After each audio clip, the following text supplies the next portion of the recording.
My name is Ida Thatcher, and I'm 66 years old. 2 weeks before Thanksgiving, my daughter-in-law stood up in front of 18 guests. She smiled at me like I was the help. "Mom will cook the whole dinner," she said. "She's home all day. I'm the one who works." I smiled back. I nodded. I said nothing at all. But I'd already made up my mind. 2 days later, I booked a cruise. I left the kitchen empty and a single note card on the cold stove. And here's what none of them knew. Every recipe my daughter-in-law was selling, every heritage dish on her shiny little brand, had a name on it. The name wasn't hers. What happened when she finally read that note ended everything by dessert. Stay with me. Welcome back to Mom's Sweet Revenge.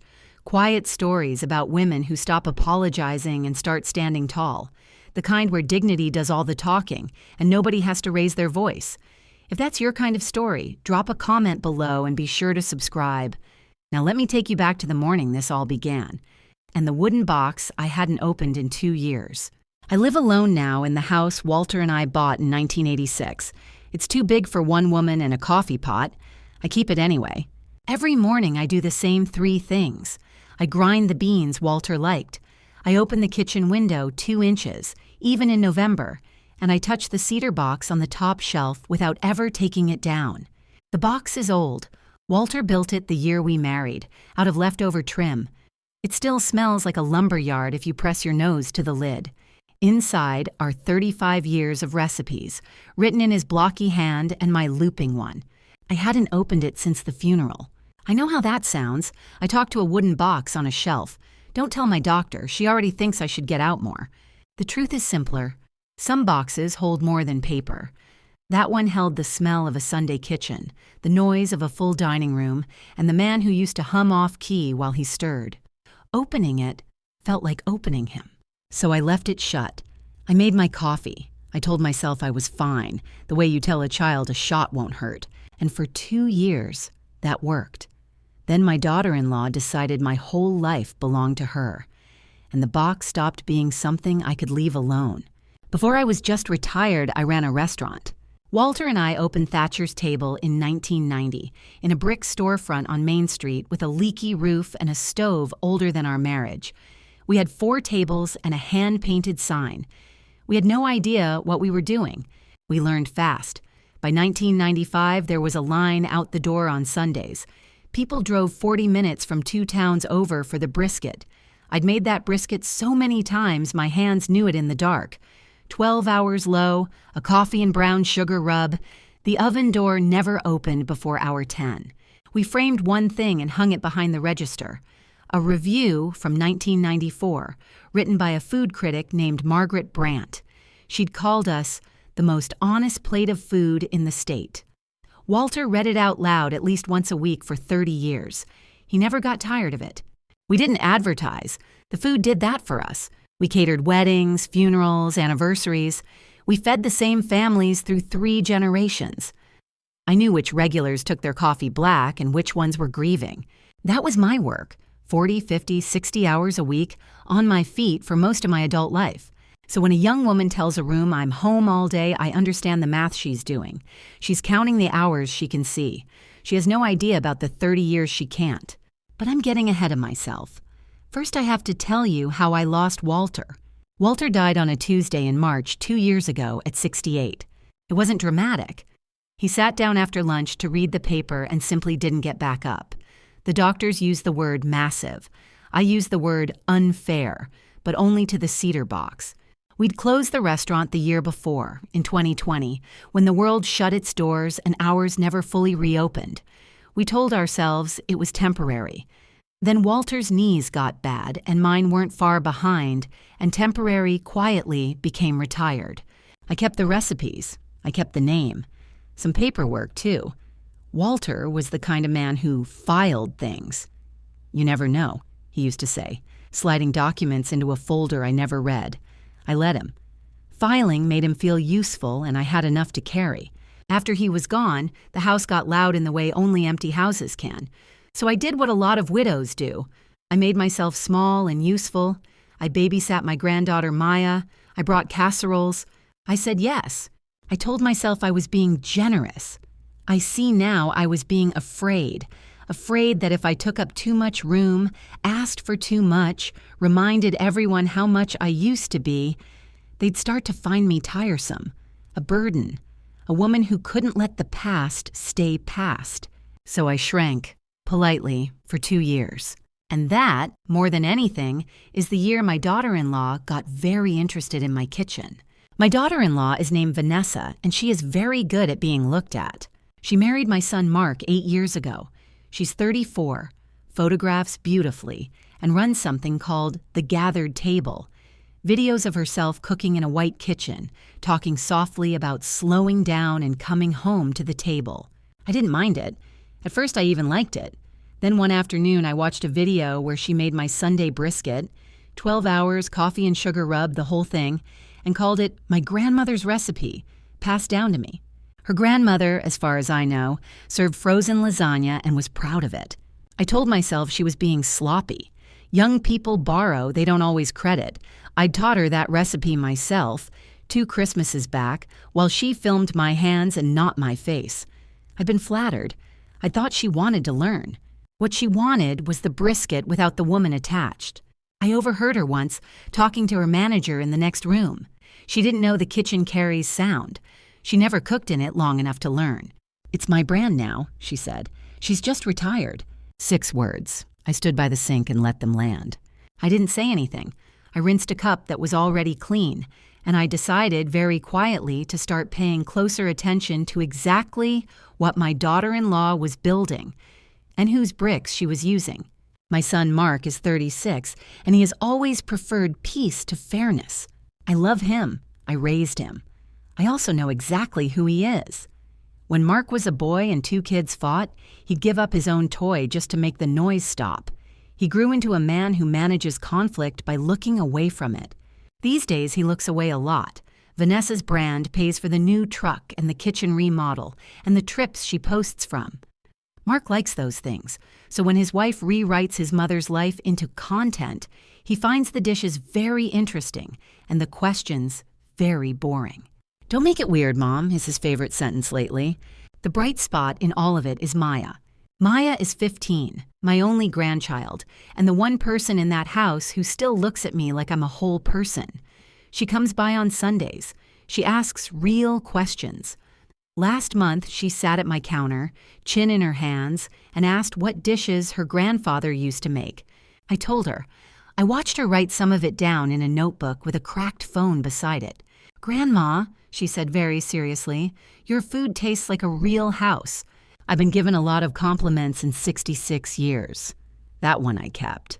I didn't know yet that Maya would have to choose a side, but the choosing was coming.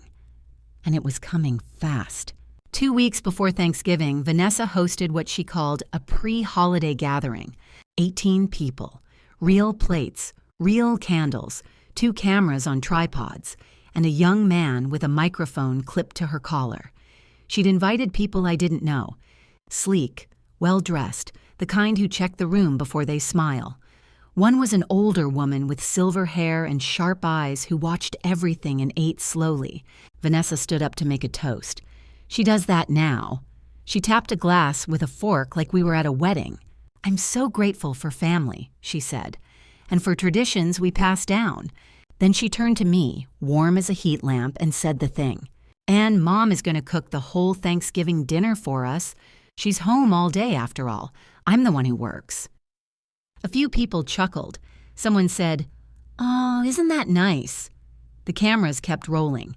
18 faces turned to me, waiting for the sweet old lady to beam with pride. I felt my face go very still.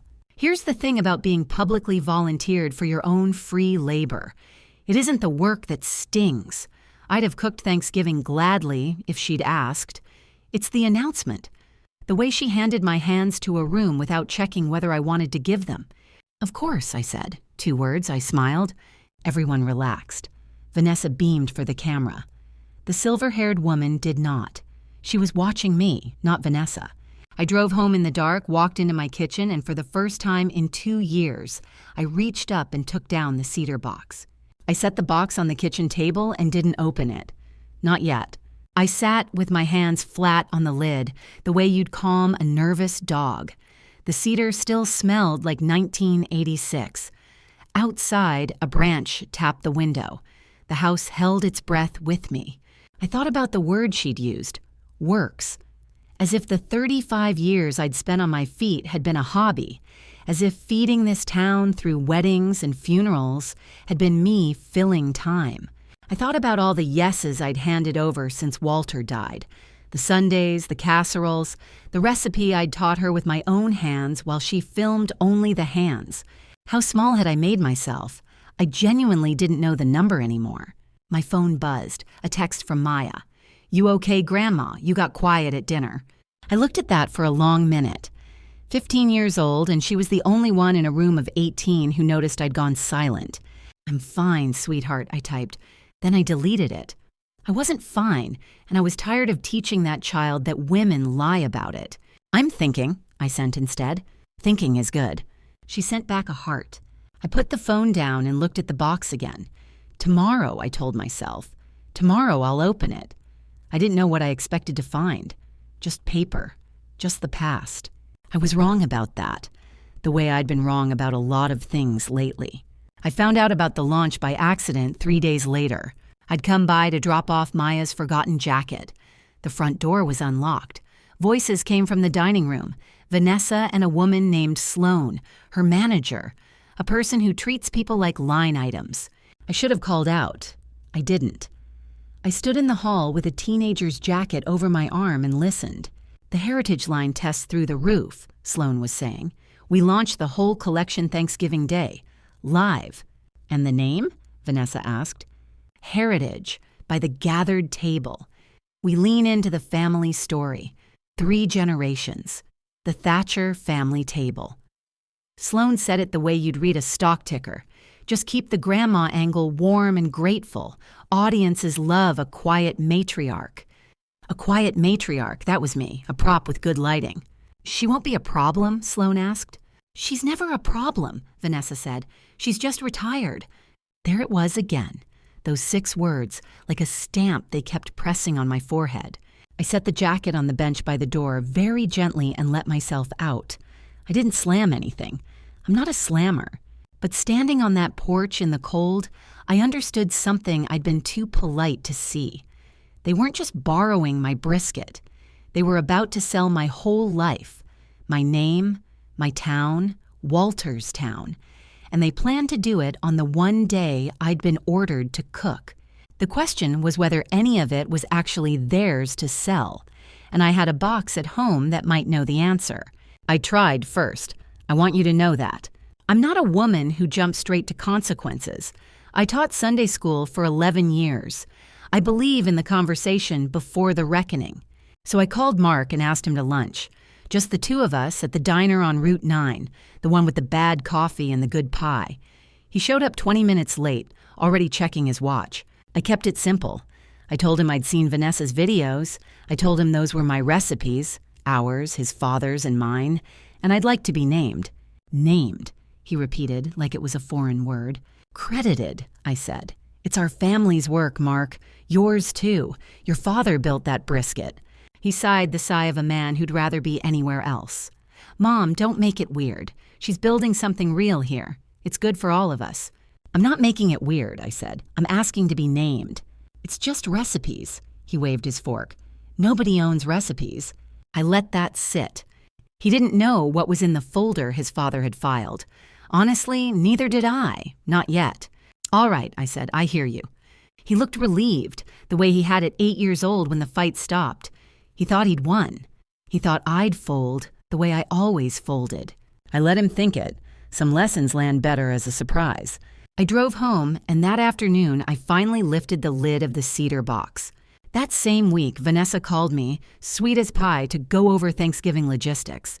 I let her talk. She had a timeline. She always has a timeline.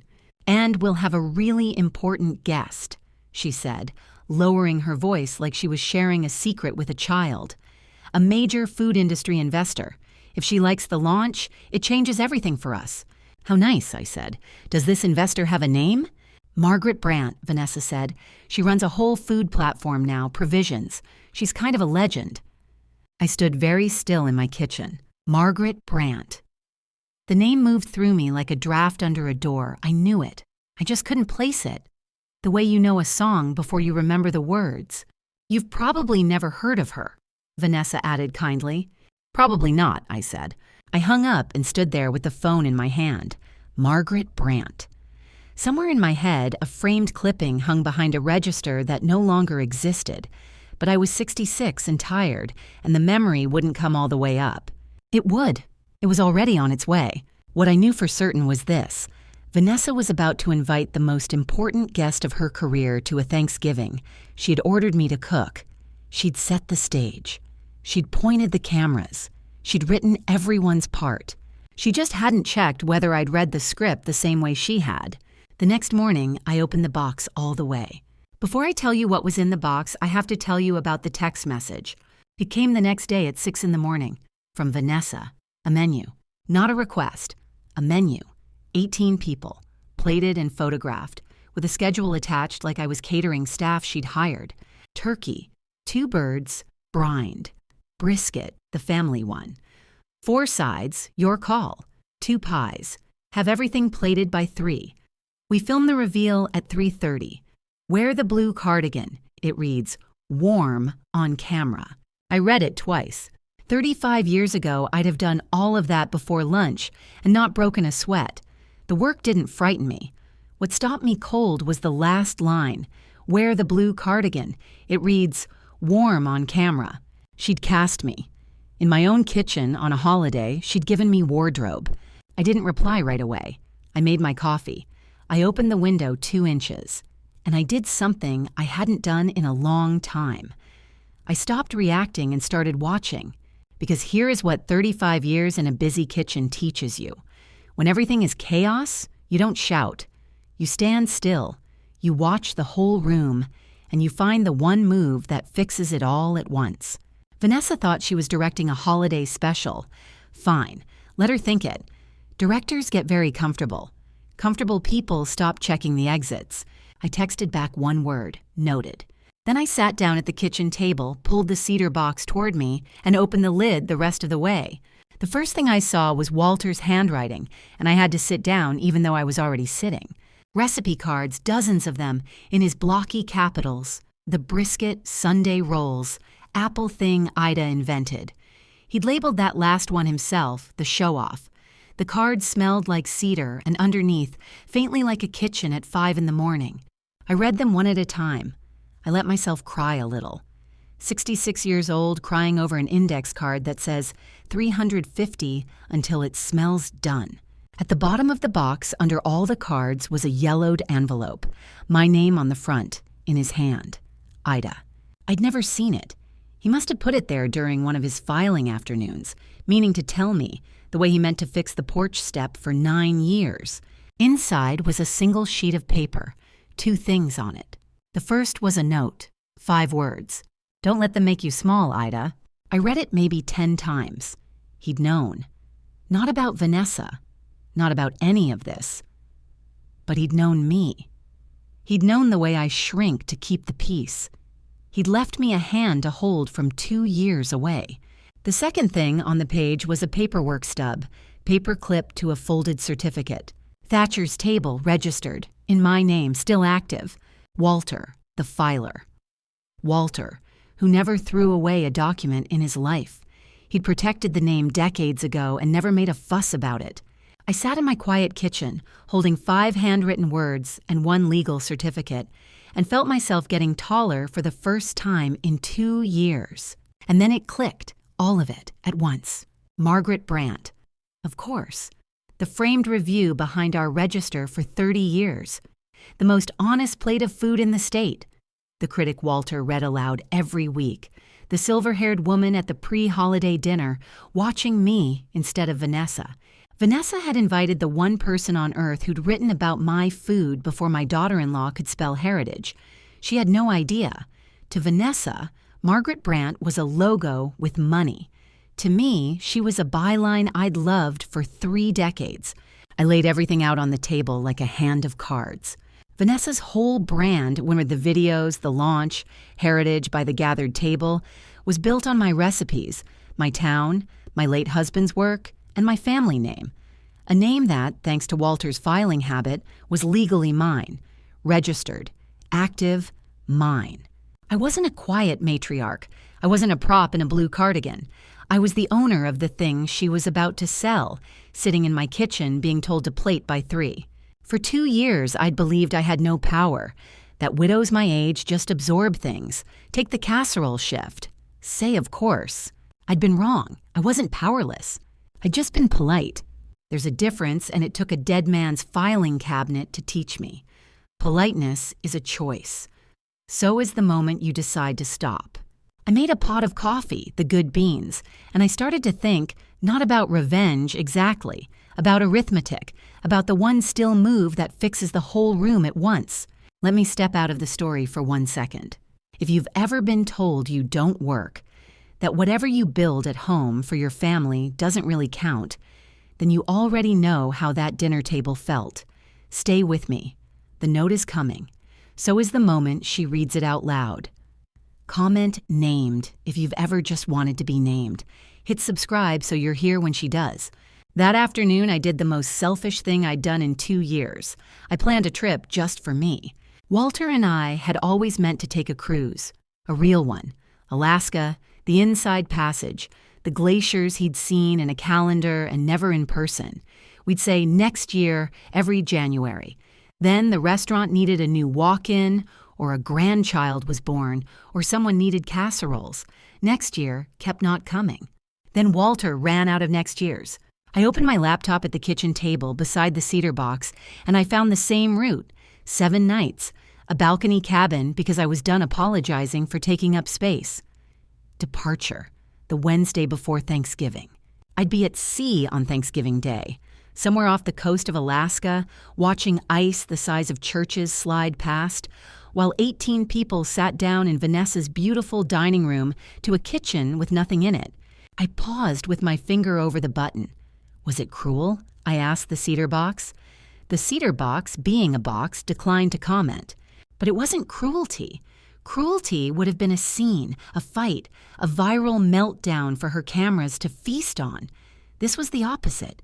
This was me, quietly, finally, declining to be used. I booked it, $2,840, balcony, 1 passenger. The confirmation pinged like a tiny bell. I sat back. For the first time since the funeral, the big empty house didn't feel like a sentence. It felt like a door, and I'd just found the handle. I wasn't going to fight her. I was going to leave and let the empty kitchen say everything I'd been too polite to say. I made exactly 1 phone call, not to a lawyer, to Rosa. Rosa Delgado worked our line at Thatcher's table for 19 years. She started as a dishwasher at 20 and left as my right hand. She knows the brisket as well as I do because half the time it was her hands on it while mine signed the checks. She's 62 now and still calls me chef, which I pretend to find embarrassing. "Chef," she said when she picked up, "it's been too long." We talked for an hour about everything and nothing. Then, near the end, she mentioned she'd be at Thanksgiving. "At Vanessa's?" I said, surprised. "Maya invited me." I could hear her smile. That girl found me on the internet. Said she wanted somebody there who knew the real story. Maya, 15 years old, quietly building her own little jury.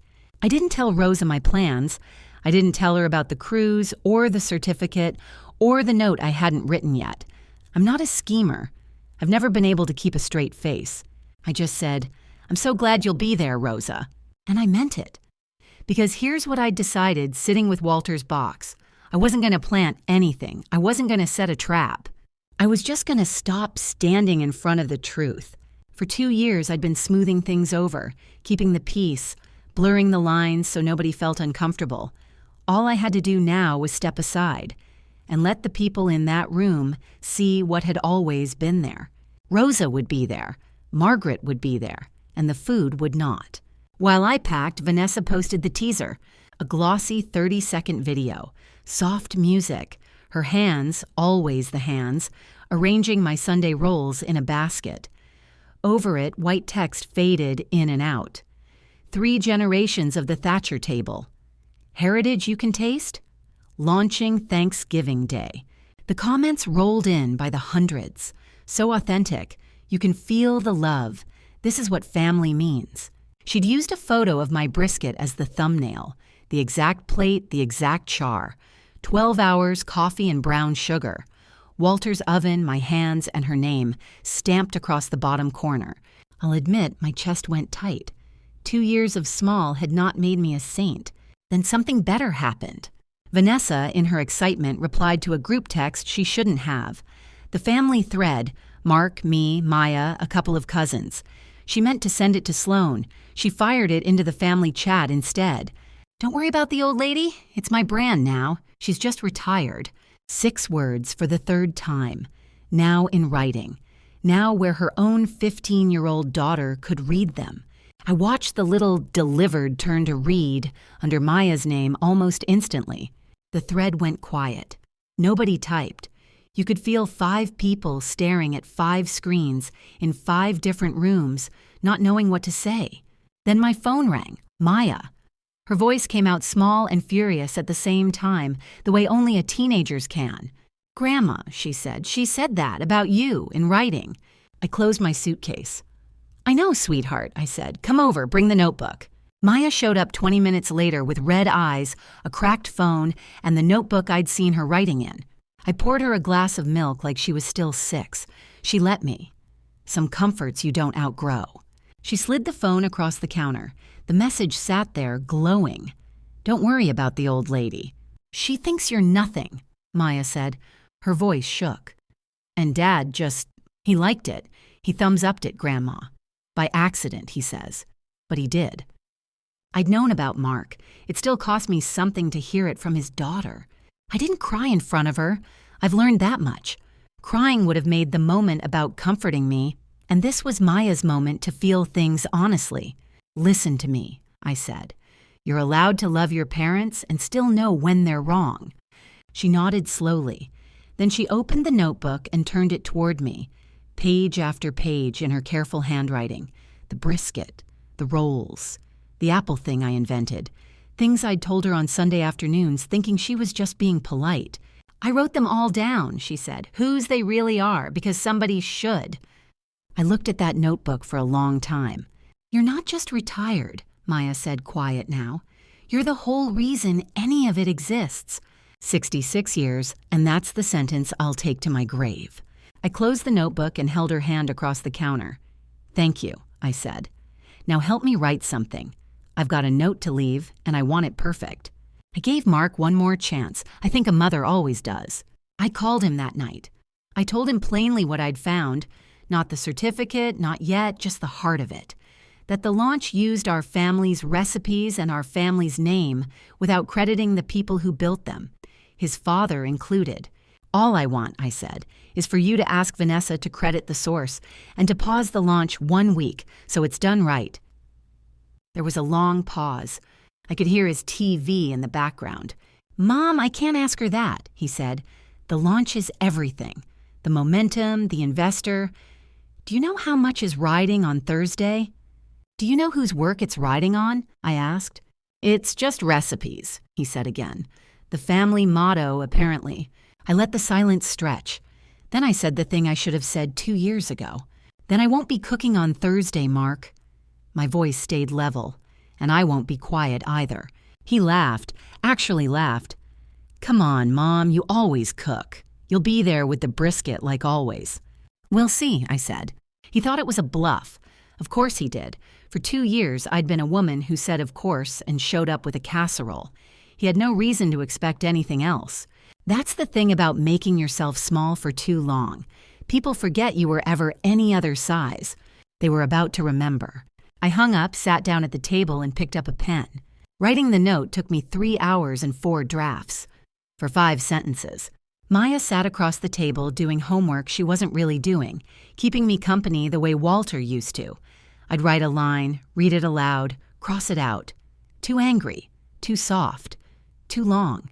Quiet power is harder than shouting. Anyone can shout. It takes real spine to say the true thing in a calm voice and then stop talking. I won't read you the note yet. You'll hear it when she does. Out loud in front of 18 people, which is exactly where it belongs. That was the whole point. I'd been volunteered in public. I would answer in public, just not in person. I will tell you this. It didn't curse. It didn't threaten. It didn't mention lawyers because I'm not interested in courtrooms. It simply told the truth, plainly, and set a line in the sand a child could see. When I finally had the words right, I copied them in my best hand onto a cream-colored card. The same kind of card we used to write the daily specials on at Thatcher's table. Walter and I bought a box of 500 in 1991. I still had maybe 40 left. I propped the finished card against the salt shaker, then changed my mind and set it aside. It wasn't going on my table. It was going on hers. Beside the card, I tucked a plain white envelope. Inside the envelope, a copy of the certificate, the name, registered, active, mine. Is that going to do it? Maya asked. No, I said. That just opens the door. The room does the rest. The night before I left, I packed the cedar box. Not the recipes. Those I'd already copied for Maya, the originals going with me where no one could borrow them again. The box itself came too. 2 years I'd kept it on a shelf, afraid to open it. Now I couldn't stand to leave it behind in a house, an hour from people who'd sell anything with the Thatcher name on it. Maya helped me wrap it in a dish towel and nestle it in my suitcase between 2 sweaters. She handled it like it was made of glass. In a way, it was. "Grandpa made this?" she asked, tracing the dovetail joints with one finger. "Out of scraps the year we married. He was very proud of those corners." She smiled. "They're really good corners." "They are." We sat on the edge of my bed, the open suitcase between us. Outside, the first real snow of the year started. Fat, slow flakes under the streetlight. "You're really not going to be there," Maya said. Not a question. "I'm really not." "They're going to lose their minds." "Probably." I patted her knee. "You don't have to defend me, you know. You can just watch. Eat a roll. Stay out of it." She gave me a look I recognized. It was my own. "I wrote it all down, Grandma. I'm not staying out of it. I left the recipes house behind that night, but I did not leave the recipes. And I did not leave my granddaughter without the truth." In the morning, a car came to take me to the water. The ship left port on Wednesday afternoon, the day before Thanksgiving. I stood on my balcony in a coat that was too thin, watching the dock pull away, and the horn sounded. One long, low note that went straight through my chest and out the other side. Walter would have loved that horn. He loved anything loud and unnecessary. "This one's for you," I told the cold air. I'd told no one my exact plans except Maya, sworn to secrecy. As far as Vanessa knew, I was home, ironing a blue cardigan, ready to plait by 3. The note was already in place. The morning I left, I'd driven the hour to her house while everyone was out doing pre-holiday errands. Mark still gives me a key for emergencies. I let myself into that big, bright kitchen, the one with 2 ovens and no soul, and I set my cream-colored card against the cold range, the envelope beside it. I didn't touch anything else. I didn't take the turkey out of the freezer or prep a single side. I left the kitchen exactly as empty as her words had made me feel. Then I drove to the water. Standing on that balcony, I took out my phone. 41 unread texts already, most from Vanessa, the tone climbing from chipper to confused. "Mom, when are you coming to prep?" "Mom? Mom, this isn't funny." I turned the phone off, all the way off. Somewhere on shore, in a few hours, 18 people were going to sit down to nothing, and the truth was, going to set the table, I would not. I wasn't in the room for what happened next. I was 400 miles up the coast, eating a very good piece of halibut. But Maya filmed it, and Rosa filled in the rest, and Margaret Brandt told me her part herself, later. So I can tell you exactly how it went. By 2 o'clock Thursday, 18 guests had arrived at Vanessa's house. Coats taken, wine poured, cameras rolling on their tripods. Margaret Brandt sat near the window. Silver hair, sharp eyes, a glass of water she barely touched, and the kitchen was cold. No turkey, no brisket, no rolls, no pies, no smell of anything at all. 2 gleaming ovens, both dark. A holiday house with nothing on the stove, and 20 minutes to a filmed reveal. Vanessa kept smiling for the room. "Mom must be running late," she said brightly the 4th time through. "You know how she is." Maya, 15 and steady, walked into that silent kitchen and pointed. "Grandma's not coming," she said. "She left you a note." There it was, against the cold range. A cream-colored card, the kind we used to write specials on, propped up where no one could miss it. A plain white envelope beside it. The room went quiet in that particular way a room does when it realizes the script has changed. Vanessa crossed the kitchen. She picked up the card. Maya kept her phone raised, recording, hands very still for a 15-year-old's. Sloan appeared at Vanessa's shoulder, scenting trouble. "What is it?" Vanessa's hand, Maya told me, was already shaking. Sloan, who never met a moment she couldn't monetize, said the worst possible thing. "Read it for the camera, it's content." So Vanessa read it, out loud, to 18 guests and 2 lenses. Her voice started smooth and got worse with every line. This is what my note said. Word for word, I know it by heart. "Vanessa, you told 18 people I don't work, so I've taken the week off. The kitchen is yours. So is every recipe you can make without mine. Everything you've been selling has a name on it. It was never yours. It's mine. Happy Thanksgiving. Ida." Then, the way Maya tells it, nobody breathed. Vanessa laughed, one short, ugly note, the kind that's trying to be casual and lands as panic. "She's joking," she said to the room. "It's a joke. Mom has a funny sense of—" "Open the envelope," Margaret Brandt said. It was the first thing the silver-haired woman had said all afternoon. Quiet, even. The voice of someone used to being listened to. Vanessa opened the envelope. She unfolded the certificate. The room watched her read it, watched the color drain out of her face one shade at a time. "What is it?" Sloan asked. Vanessa didn't answer. She couldn't. So Margaret Brandt stood up, crossed the room, and looked over Vanessa's shoulder at the page. And then Margaret Brandt began, very slowly, to smile. "Thatcher's Table," Margaret read aloud, tasting the words. She looked up, and her sharp eyes swept the room. "I know that name. I've known it for 30 years. She turned to the guests, the cameras, all of it, like a woman stepping back behind a podium she'd missed. "In 1994, I reviewed a little restaurant on Main Street called Thatcher's Table," she said. "I called it the most honest plate of food in the state. I stand by it.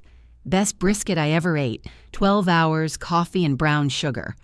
She nodded at the teaser still glowing on a nearby screen. "That brisket, that exact one." She turned to Vanessa. "Run by a woman named Ida Thatcher and her husband, Walter." The room turned with her, 18 heads swiveling toward a daughter-in-law going gray at the edges. That's when Rosa Delgado stood up from her seat by the cousins. "I cooked on that line for 19 years, Rosa said, calm as Sunday. "Every recipe in this woman's heritage launch came off Chef Ida's cards. The rolls, the apple dessert, all of it.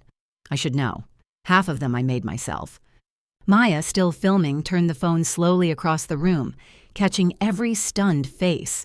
Margaret folded the certificate and handed it back to Vanessa, gently, the way you return something to a child who's been caught. "Whatever you were about to launch, dear," she said, "you don't own it. She does. It says so right here. And now—" She gestured at the cameras. "So does the internet. Here is where my daughter-in-law had a choice. She could have said sorry. She didn't. By every account, Vanessa came apart in stages. First the tears. The loud, performing kind, aimed at the cameras she'd forgotten were now her enemy. "She set me up," she sobbed. "She did this to humiliate me. On Thanksgiving. Who does that to family?" Then the blame, swinging wild. At Mark. "You said she'd never do anything." At Maya. "Turn that phone off, turn it off right now." At Rosa, at Margaret, at the room, everyone but the woman in the mirror. Notice what didn't happen. Nobody yelled back. The room just watched her, quiet and a little embarrassed, the way you watch someone trip in heels they insisted on wearing. I wasn't there to be calm at her. I didn't need to be.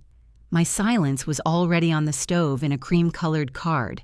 You can't outshout a note that simply tells the truth and leaves. Mark, Maya told me, didn't defend his wife. He didn't do much of anything. He walked into the cold kitchen, picked up the certificate, and saw his father's last name on it, registered the year he himself was 3 years old.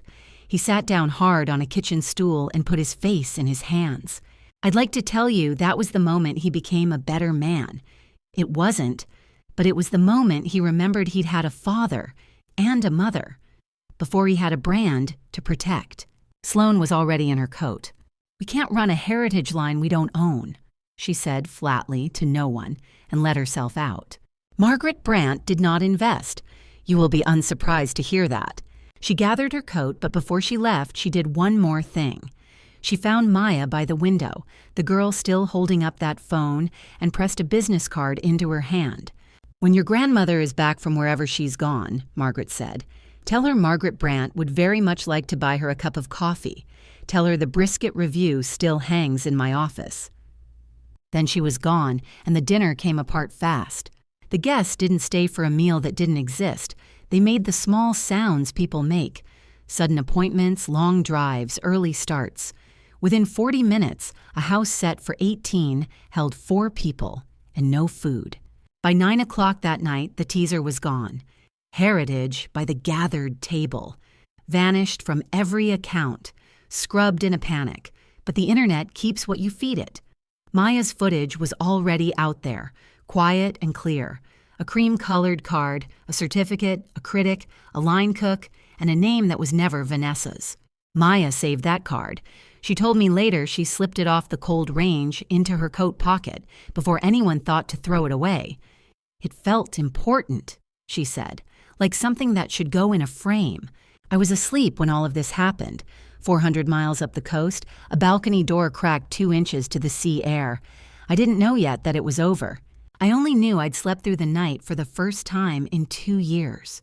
I turned my phone on the next morning over coffee and watched it light up like a slot machine. Maya first. Grandma, it's done. Everyone knows. She took everything down." Then a string of texts I read in order, like a story she'd written just for me. Then the others.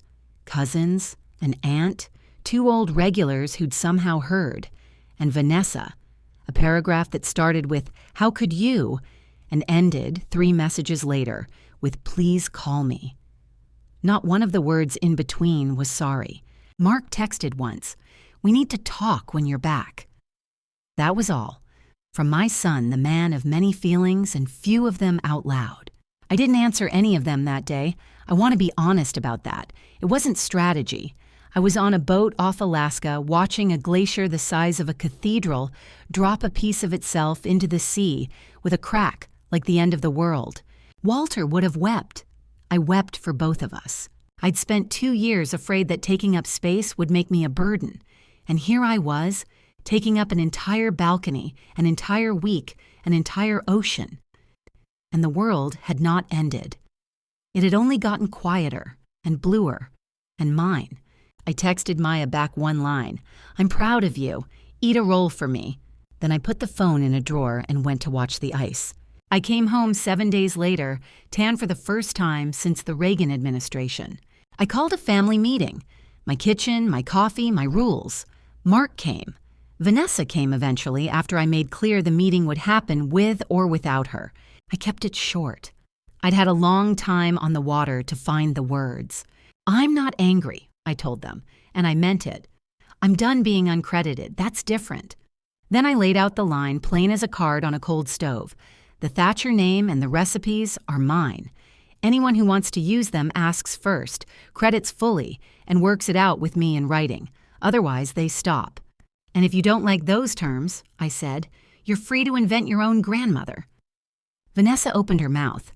I held up one hand the way I used to quiet a busy kitchen, and she closed it again. Here's the part that surprised even me. I decided what I wanted to do with all of it. The name, the cards, Walter's brisket. Not bury it. Not lawyer it into a drawer. Build it. "I'm reopening Thatcher's Table," I said. Small, on my terms, with my name spelled right. Maya in the doorway grinned so wide I thought her face would crack. That cedar box sits on the counter of my new little kitchen now, lid open for the first time in 2 years, Walter's note tucked in the corner where I can see it while I work. And if you take one thing from a 66-year-old woman who finally stopped shrinking, take this. You can borrow a recipe, but a life's work has a name on it. And so, my friend, do you.